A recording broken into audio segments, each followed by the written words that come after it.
halaga po nito ay 175,000. At sa kasalukuyan po, paano po ba ang paraan ng... Ngayon po, inaabot naman ng ating Pangulo ang susi.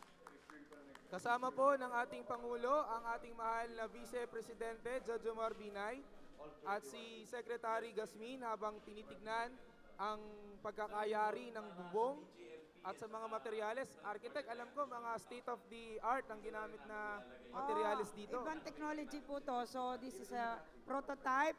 Ang tawag po dito na Sterling. Nakita nyo, less ang palitada, tsaka ready, naka-install na yan. Pipinturahan na lang po, kaya medyo... Kay Technical Sergeant Fernando Erese ng Philippine Navy.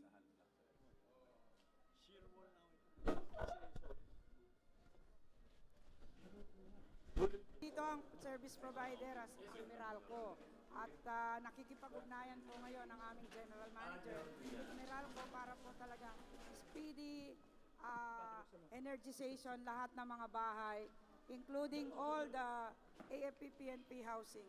Ayan po, kasalukuyan pong binubuksan ni Technical Sergeant Fernando Erese ng Philippine Navy ang bahay na i-award ni Pangulong Noynoy Aquino.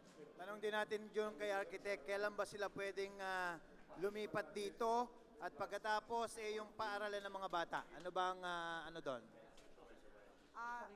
Upon turnover, sana po pwede silang lumipat. Pero yung naman pong mga sundalo, no, yung mga AFP and PNP, nag-request po sila sa aming General Manager na by end of class na po sila maglumipat.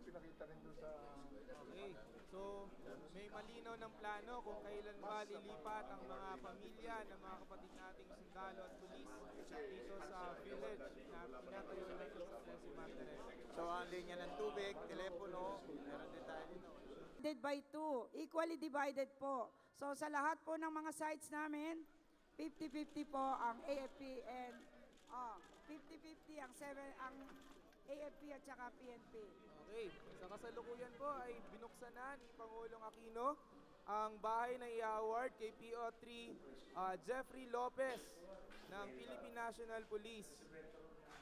So bali Architect, kasundaluhan natin itong area na to. Ang kapulisan ay dito.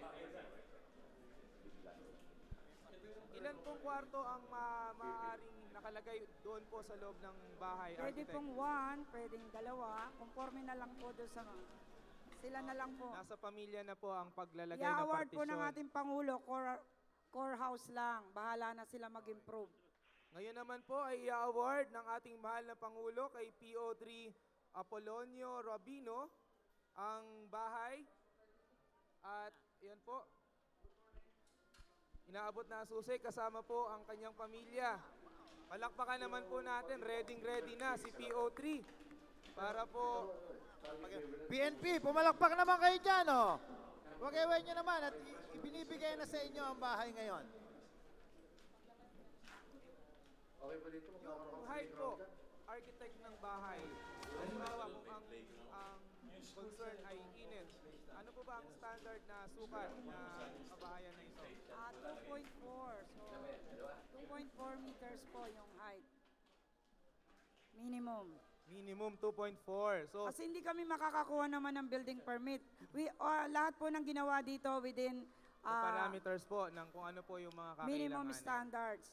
Ngayon ng naman BP po, 220. mga kasama natin sa Kapulisan, Kasundaluhan, in-award na po kay SPO4 Arnel Mendoza ang kanyang unit. Ni-inspection po sa kasalukuyan ng mahal na Pangulo ang dingding ng kabahayan. Kasama ang pamilya ni SPO4 Mendoza. Alam niyo po bakit po Secretary Gasmin nandito rin at ang marami pa nating kasama para dito sa pagbabagong ito. So palakpakan natin sila habang sila ay nag-aakyatan. Palakpakan po natin ang Pangulo ng Republika ng Pilipinas, Jojo Marbinay. Palakpakan po natin ang Palakpakan ating po natin. Vice Presidente.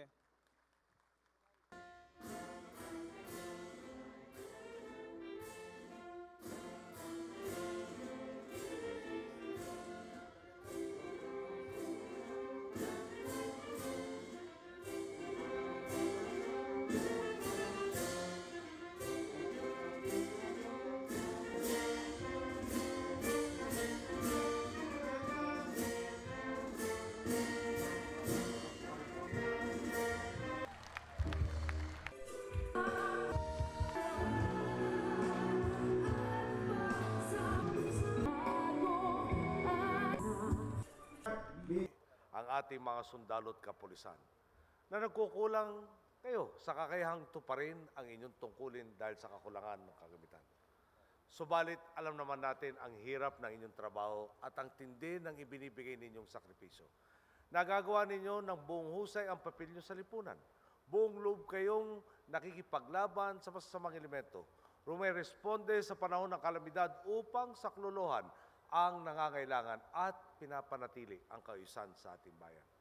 Isipin na lang natin, kapag may inatas kang trabaho sa isang tao at hindi mo ibinigay ang kanyang mga kailangan, parang tiniyak mo. Tiniyak mo na rin ang kanyang kabiguan. Sa kabilang banda, kapag tinutukan mo ang kanyang pangangailangan at ipinaramdam mo ang iyong suporta, tiyak na maayos niyang magagampanan ang kanyang tungkulin. Ganyan nga po ang diwang isinasabuhay natin ngayon para sa ating po mga kapulisan at sundalo. Tulad ng ibang sektor, dapat nabigyan kayo ng kakayahang mapaunlad ang sarili upang epektibong makapaglingkod sa bayan. Nakarating po sa atin ang suliraning hinaharap ngayon ng National Housing Authority sa programa nating pabahay. Ayon sa NHA, bigla raw pong bumuhos ang aplikante para sa mga nais ding maging benepisyaryo nitong programang ating pinapasinayaan. Umabot na ito na mahigit 26,000. Nalampasan ito ang 21,800 housing units na target nating ipatayo nito pong taon. Sa makatwid, kulang tayo na mahigit 4,000 bahay para tugunan ang kanilang bilang. Bakit po nangyari? Bukas po ay magkikita-kita na naman tayo sa EDSA People Power Monument para sa ika-26 na taong anibersaryo ng EDSA People Power Revolution. Muli nating alalahanin ang pagdiriwang na ito sa pagkakabuo ng buhay nating lahat. Palakpakan po natin ang Pangulo ng Republika ng Pilipinas at pasalamat.